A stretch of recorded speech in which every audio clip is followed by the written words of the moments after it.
Hi అండి. అందరికీ నమస్కారం అండి. అందరూ ఎలా ఉన్నారండి? బాగున్నారా? ఇదైతే కరివేపాకండి. ఆంటీ వాళ్ళ ఇంటికెళ్తే కరివేపాకు ఇచ్చారు. చాలా ఫ్రెష్‌గా ఉంది.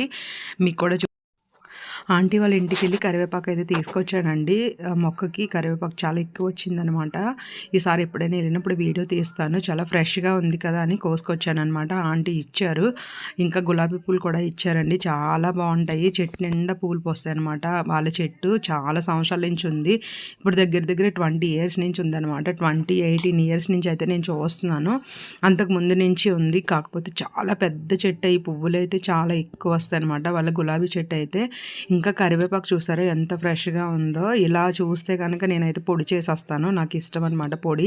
కరివేపాకు పొడి అంటే చాలా ఇష్టము. నేను ఫుల్ వీడియో పెడతాను చూడండి.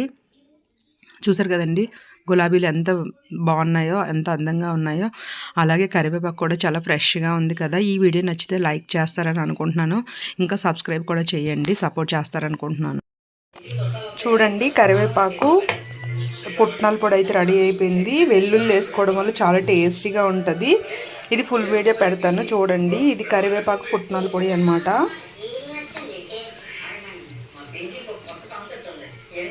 ఒకసారి ట్రై చేయండి. ఇలా చాలా టేస్టీగా ఉంటుంది. ఇడ్లీలోకి ఇంకా రైస్లోకి కూడా చాలా బాగుంటుంది. వైట్ రైస్లోకి చాలా బాగుంటుంది.